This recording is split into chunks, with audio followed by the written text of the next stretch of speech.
जिस तरीके का वो देते हैं ना। वेद गुर्जर एक सवाल के साथ आए हैं, आप पायलट विरोधी हो इसलिए गुर्जर समाज आपको लाइक नहीं करता है। नहीं, ये मेरा भाई जो कमेंट्स कर रहा है ये नितांत झूठ बोल रहा है। मैं इसको कहना चाहूंगा बहुत ही सम्मानजनक तरीके से कि मेरा पायलट साहब से कोई विरोध नहीं है। अच्छा, पहली बात तो इन्होंने अगर ये धारणा बना रखी है तो ये नितांत गलत है।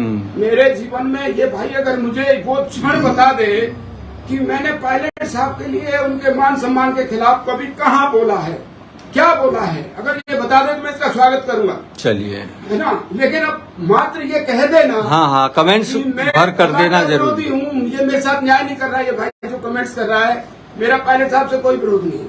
पायलट साहब बहुत बड़े लीडर हैं, मैं तो एक छोटा सा कार्य करता हूँ, गांव में रहने वाला, मेरा उनका क्या मुकाबला है। कुल मिलाकर के हुड्डा जी ने जो कोरोना काल में काम दिखाया लोगों को, यस, वो दिखाया ही दिखाया, किया नहीं, कुछ नहीं किया, हकीकत में कुछ नहीं किया। आप 2 दिन जो है रसोई के सामने बैठ करके और एक मोबाइल वाले से आप उसका वीडियो बना करके पूरी बेलते हुए और ये करते हुए आप सोशल मीडिया पे डाल दो, वहां तक आपका चरित्र ठीक है। मैं कहता हूं कि कोरोना काल में सेवा के नाम पर लोगों से पैसा ऐंठने का काम किया है उसने, सेवा कुछ नहीं की है, लोगों से उगाई की है।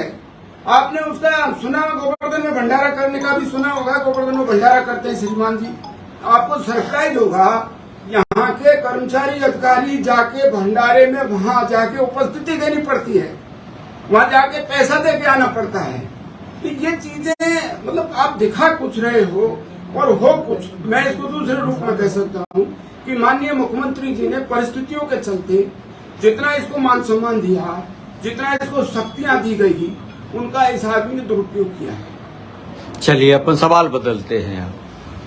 सोशल मीडिया, चूंकि हम काम सोशल मीडिया का करते हैं तो उसे खंगालते भी रहते हैं। सोशल मीडिया पर लोग उन्हें ढोंगी पाखंडी कहते हैं, क्यों? ये जनता कह रही है ना, मेरी बात को तारीफ कर रही है ना जनता। ज्यादातर राजेंद्र, मेरा ये निवास है, जो बीजेपी के नेता हैं वो कहते हैं निवास है, इसको मैं नाम दे दूं किसी भगवान के नाम से, जैसा उन्होंने दे रखा अपने निवास को, राम कुटी। नाम बहुत सुंदर है, लेकिन आचरण क्या है ये लोग बताते हैं। कोई हराम कुटी बोलता है, कोई चोर कुटी बोलता है, तो यूं ही थोड़ी बोलती है पब्लिक। आज की तारीख में ओम प्रकाश हुड्डा का चाल, चरित्र और चेहरा, तीनों चीज जनता के सामने आ चुके हैं।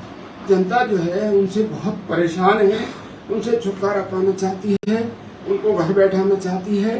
सवाल है कि कांग्रेस टिकट वितरण की व्यवस्था में सही फैसला करती है या नहीं करती।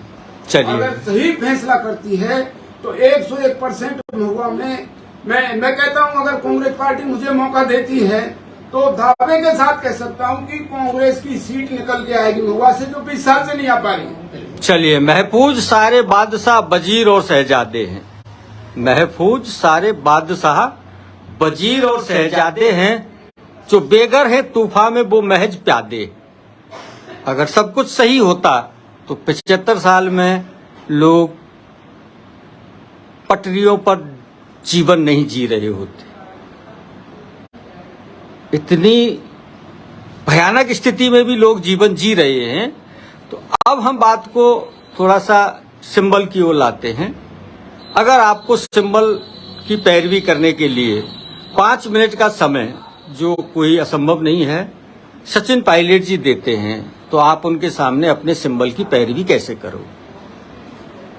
हाइपोथेटिकल सवाल है, वास्तविक ही हो सकता है। बहुत अच्छा आपका सवाल है। मुझे अपने बारे में कुछ भी कहने की आवश्यकता नहीं है। मेरा जो जीवन है वो खुली किताब है।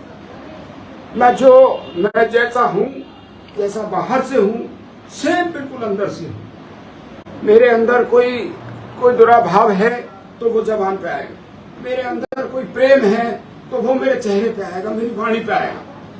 अंदर कुछ नहीं है। ये मेरे लिए माइनस पॉइंट मान सकता हूँ मैं इस चीज को, कि मैं जो बाहर हूँ वही अंदर हूँ। और ये चीज आजकल ये दुर्लभ है, मैं कह सकता हूँ। ये आजकल लोग जो है जबान में कुछ हैं और अंदर कुछ हैं। वेद सरपंच हैं, ये एक सवाल के साथ फिर आए हैं। हरि सिंह जी, महुआ मूर्ति समारोह में सिर्फ गहलोत जी का नाम लिया गया, पायलट साहब का एक भी बार नाम नहीं लिया गया। अब इनको सिर्फ कहीं पर कोई दोस्त तलाशने हैं तो इनका स्वागत है। ये मेरे अंदर जितने भी दोस्त निकालना चाहें उतने निकाल सकते हैं, कहीं कोई लागत नहीं लगेगी। चलिए, तो पायलट साहब के साथ अगर आपको एक बात सुनिए, हाँ मेरी बात सुनिए कि दो चीजें होती हैं। एक होता है प्रदर्शन, एक होता है कि आप अंदर से क्या चाहते हैं। तो मैं पायलट साहब के लिए कभी भी, ये वेद जी जो मेरे से सवाल कर रहे हैं ना कि आपने पायलट साहब के लिए, एक क्षण तो मुझे बताओ कि मैंने पायलट साहब के खिलाफ में कब, कहां, किस स्टेज पर क्या कर दिया।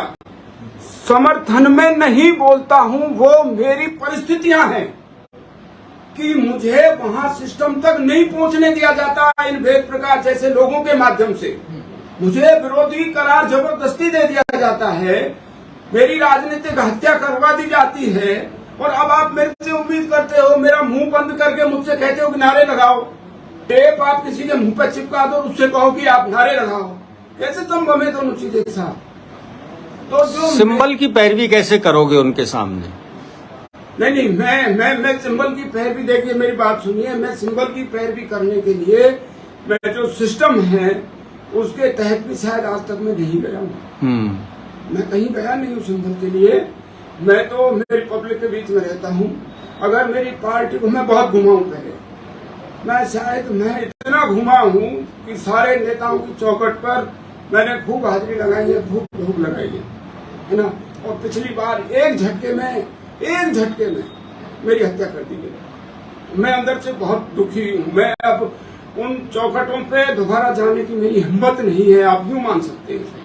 लेकिन मेरा दावा जरूर है, मैं कहता हूँ, ओपन कहता हूँ, कांग्रेस की लीडरशिप को कहना चाहता हूँ, उसमें पायलट साहब भी हैं, उसमें गहलोत जी भी हैं, उसमें हमारे प्रभारी रंधावा जी भी हैं, डोटासरा जी भी हैं। वेलकम, पब्लिक के बीच आइए, पूछिए, मेरे बारे में पूछिए, और उसके बाद आपको लगता है कि मैं उपयुक्त हूँ, आप टिकट दे दीजिए। आपको लगता है कि मैं उपयुक्त नहीं हूँ, कोई बात नहीं, इसमें क्या फर्क पड़ रहा है। वक्त तुम्हारा है, सपने भी तुम्हारे हैं। वक्त भी तुम्हारा है, सपने भी तुम्हारे हैं, पूरे भी तुमको करने हैं। माना डगर थोड़ी मुश्किल है, माना डगर थोड़ी मुश्किल है, मगर नामुमकिन नहीं है।